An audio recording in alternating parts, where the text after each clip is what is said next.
Hello student, मैं परमानंद पटेल स्वागत करता हूं आपका हमारे YouTube channel PN. Patel classes पर। आज हम देखने वाले हैं कक्षा 8वीं के गणित में प्रश्नावली 1.2। देखते हैं, निम्न संख्याओं में से कौन सी पूर्ण घन है और कौन सी नहीं। पिछले वीडियो में हम लोग देख चुके हैं कि कौन सा पूर्ण वर्ग है और कौन सा पूर्ण वर्ग संख्या नहीं है। तो यहाँ पर जो है पूर्ण घन के बारे में देखना है। तो सबसे पहला काम तो यही होगा कि आप उसमें जो भी संख्या दिया गया है उसका अभाज्य गुणनखंड निकालें। जैसे कि यहाँ पर दिया गया है 125, चूंकि इकाई में 5 है तो ये 5 से भाग जाने वाला है, तो इसको हम 5 से भाग दे देते हैं। 5 दूनी 10, यहाँ 2 बचेगा, ये 25 बनेगा। 5 पंछे 25, फिर 5 से जाएगा, 5 पंछे 25 और ये 5 एकम 5। अब यहाँ पर जो है 125 को हम क्या लिख सकते हैं, 5 गुणित 5 गुणित 5। अब यहाँ पर त्रिक बनाना होता है, जोड़ी नहीं बनाते, 3 का एक साथ जो एक समूह बनाते हैं जिसको बोला जाता है त्रिक। तो यहाँ पर जो है जो अभाज्य गुणनखंड आया उसका त्रिक बन रहा है, इसलिए 125 क्या होगा, पूर्ण घन होगा। ऐसे ही हम देख सकते हैं, अगला दिया गया है 800, तो इसका भी वही प्रक्रिया है, इसका भी अभाज्य गुणनखंड करेंगे। यह रहेगा 2 से, 2 चौक 8, 2 शून्यम 2 शून्यम, 2 दूनी 4, 2 शून्यम 2 शून्यम, 2 एकम 2, 2 शून्यम 2 शून्यम, 2 पंछे 10, 2 शून्यम 0, 2 दूनी 4, 1 बचेगा 10 बनेगा, 2 पंछे 10। अब जाएगा 5 से, 5 पंछे 25, फिर 5 एकम 5। यहाँ पर जो है 800 बराबर हम क्या लिख सकते हैं, 2 कितने बार आया है, 1 2 3 4 5, तो 1 2 3 4 5 और 5 जो है 2 बार आया है। चूंकि हम पूर्ण घन की बात कर रहे हैं इसलिए 3 का जो है ये बनना है, त्रिक बनना है, तो ये तो त्रिक बन जाता है। लेकिन यहाँ पर ये 2 वाले के लिए एक और 2 रहता तब त्रिक बनता, 5 वाले में भी एक और 5 होने पर त्रिक बनता।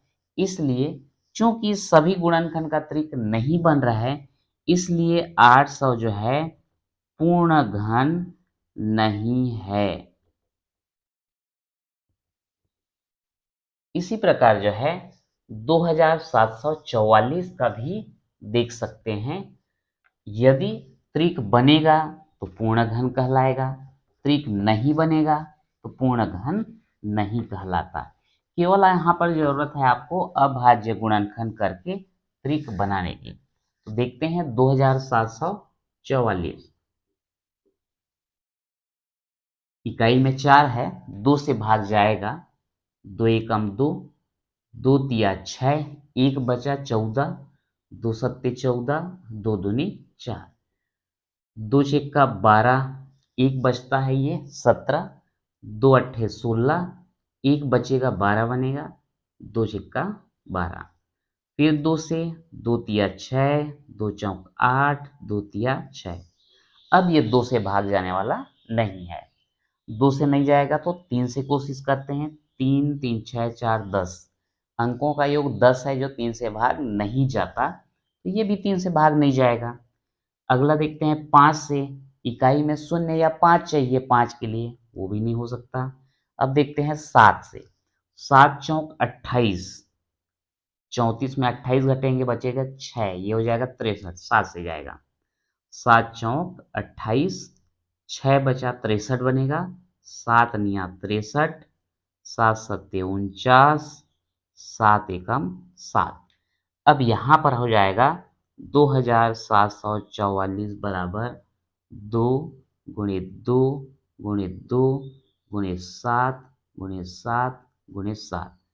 तो ये 2 का भी त्रिक बन गया, 7 का भी त्रिक बन गया, यहाँ पर आप लिखेंगे सभी गुणनखंड का त्रिक बन रहा है, सभी गुणनखंड का त्रिक बन रहा है, इसलिए 2744 पूर्ण घन है।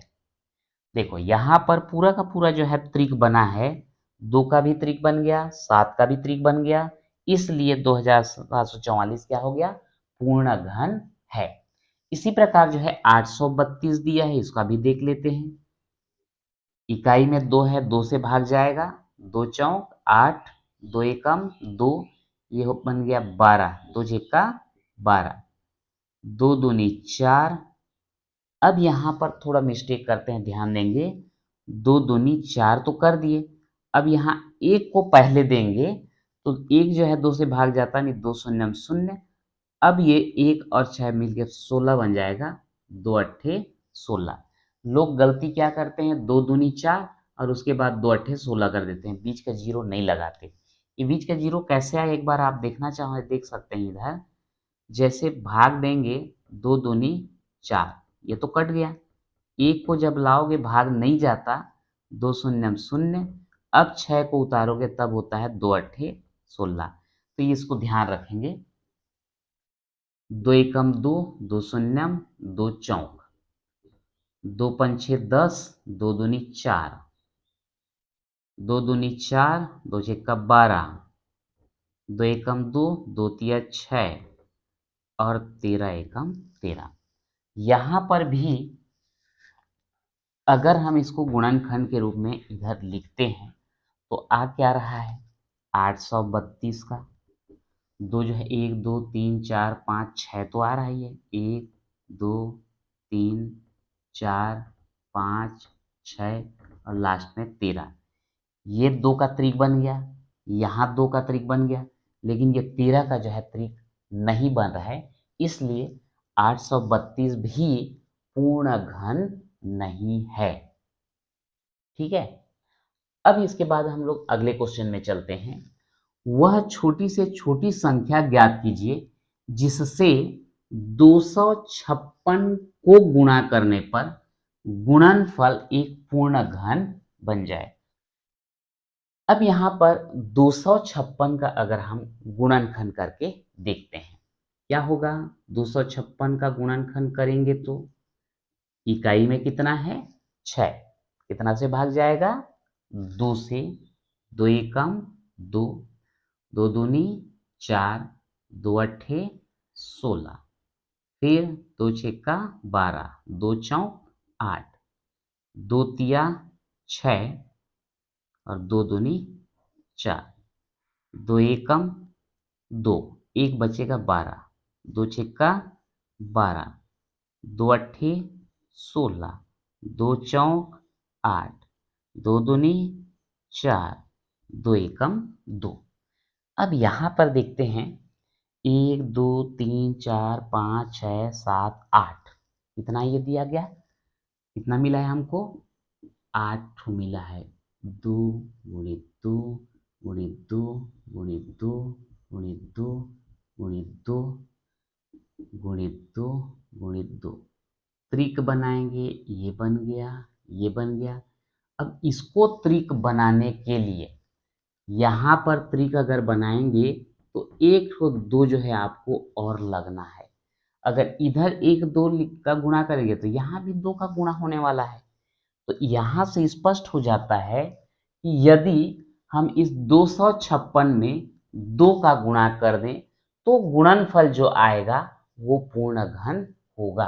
तो इसको लिखें कैसे, यहाँ पर जो है आप केवल इतना लिख देंगे, ये इतना आ रहा है ऐसा, तो यहाँ पर लिख देंगे, देखने से समझ में तो आता है कि अगर 1 और 2 होता तो त्रिक बन जाता और पूर्ण घन हो जाता। तो यहाँ लिख देंगे, स्पष्ट है कि 256 को 2 से गुणा करने पर प्राप्त गुणनफल पूर्ण घन बनेगा। यहाँ पर अगर हम 2 का गुणा कर दें तो इसका भी त्रिक बन जाएगा, और यहाँ 2 का गुणा करने पर जो गुणनफल मिलेगा वो जो है पूर्ण घन बनेगा।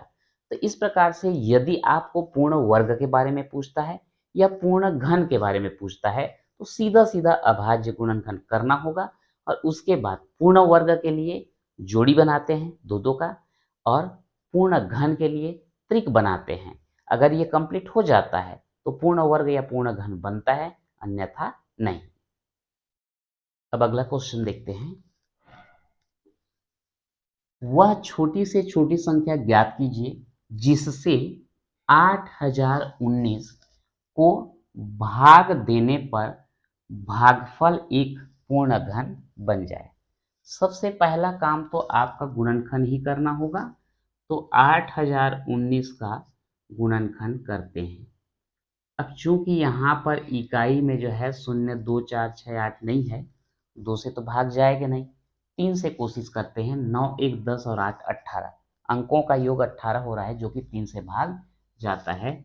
तो 3 से देते हैं, 3 दूनी 6, 2 बचेगा, ये बनेगा 20, 3 6 का 18, फिर बचा 2, ये बनेगा 21, 3 सत्ते 21 और 3 तिया 9, फिर 3 से देंगे, 3 अट्ठे 24, 2 बचा 27 बनेगा, 3 निया 27 और 3 एकम 3, 3 दूनी 6, 2 बचा 29 बनेगा, 3 निया 27, 2 बचेगा 21 होगा, 3 सत्ते 21, फिर 3 से कोशिश करते हैं, 3 निया 27, 2 बचा ये भी 27, तो 3 निया 27, 3 तिया 9, 3 तिया 9, फिर 3 से 3 एकम 3 एकम, फिर डायरेक्ट 11 से 11 एकम 11। अब यहाँ पर जो है 8019 बराबर क्या लिखेंगे, 3 जो है कितने बार आया है, 6 बार, 1 2 3 4 5 6 और गुणित 11। अब यहाँ पर 3 गुणित 3 गुणित 3 इसका जो है एक त्रिक बन जाता है, फिर 3 गुणित 3 गुणित 3 इसका भी त्रिक बन जाता है, लेकिन यहाँ पर 11 का जो है त्रिक नहीं बनता। ये 11 का त्रिक नहीं बन रहा है, इसलिए ये पूर्ण घन तो नहीं है। यदि पूर्ण घन बनाना चाहते हैं तो 2 ऑप्शन होता है हमारे पास, कि या तो 11 का भी त्रिक बना दिया जाए, यानी कि गुणा कर दिया जाए 11 गुणित 11 का, या फिर इस 11 को हटा दिया जाए, यानी कि 11 से भाग दे दिया जाए। तो हमको पूछा गया है कि किस संख्या से भाग देने पर, तो निश्चित रूप से इसको हटाना है तो क्या करना पड़ेगा, 11 का भाग देना पड़ेगा। मैं लिख देता हूं यहाँ पर, स्पष्ट है कि 8019 को 11 से भाग देने पर भागफल पूर्ण घन बनेगा। अब यहाँ पर जो 11 को भाग देने पर कैसे होगा, देख लो, अगर हम भाग मतलब बटे बटे 11 करेंगे तो ये 11 और ये 11 कटेगा, इधर भी 11 से भाग देना पड़ेगा।